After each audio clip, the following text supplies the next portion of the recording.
Hello, it's Karen, the Weekend Craftaholic, with something different today. I wanted to show you 5 ways in which I save my cross-stitch patterns.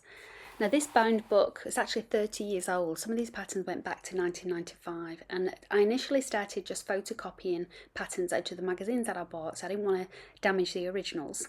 So that's one way of doing it. What I'm going to show you today is a bit more of a modern version. You can see here I've got all these magazines that I want to sort out, and I'm just using a good old-fashioned display book. Now it's easy enough to pop these in. You can also use, say, a blank A4 sheet of paper in the middle if you don't want to, if the sizes are slightly different, you don't want to see the back of them. But in the main, these work really well, to the point that if you wanted to photocopy them, of course, you can slip it behind it as well. Now, as you can see, what I tend to do is rip these out and then go through them. A lot of magazines, like this one in particular, will, as you can see, give you pages to rip out. You can see there that was one. They do a lot of alphabets that you can rip out and keep. What I tend to do with these other patterns though is try and get them on one sheet. So that one's a pretty good one to use as an example, with two that will go back to back in a sleeve. But sometimes what I'll do is just trim the pages down as well, just to make sure they fit and they're not a little bit frazzled.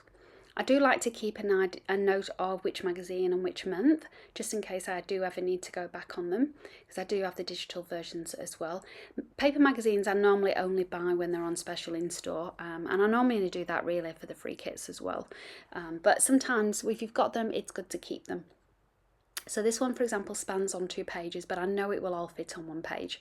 I don't want to keep too much paper. I am definitely more of an electronic girl these days, just because storage is at a premium in my craft room. So you can see here, I'm just trimming it down so it will all go on 1 page, and I'm just using a little glue tape to stick it down. So if you prefer old school methods, definitely use a display book. It stops those pages getting all ratty at the ends, and you can always slip them out if you do want to use a highlighter or a pencil to mark out when you've used them. But I'm going to show you a couple of iPad versions or electronic versions. You could do these on a laptop just as much as a tablet. And this first one is Mac XP. Now I absolutely love this one because you can upload pictures as well as patterns, PDFs. So if you want to take a photo of the pattern in the magazine, you could do that as well. Super easy to upload these. This is a pattern that I bought off Etsy.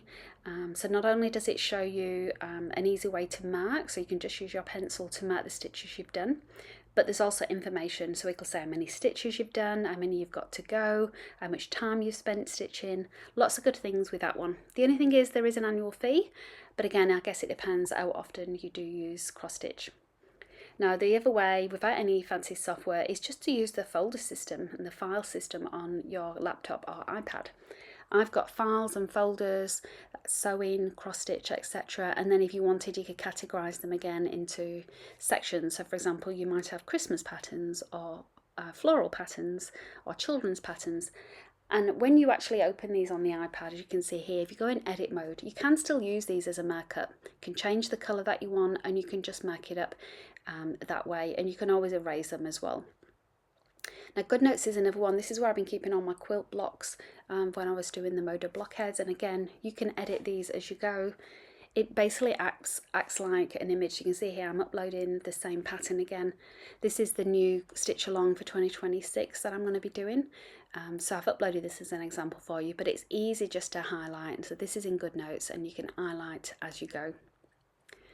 Everyone, I'm sure, is familiar with Procreate. I've left it till last, but it is a goodie. And this one, you can create different layers. So this way, if I did a layer over this and then started to mark it, it's not going to affect the original. I'm not one who tends to do the same patterns over and over though, so probably not as useful for me to do that.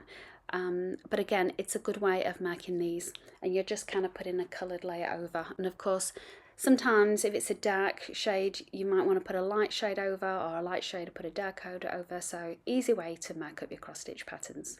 So I hope I've given you some ideas. Thanks for watching, and I'll see you next time.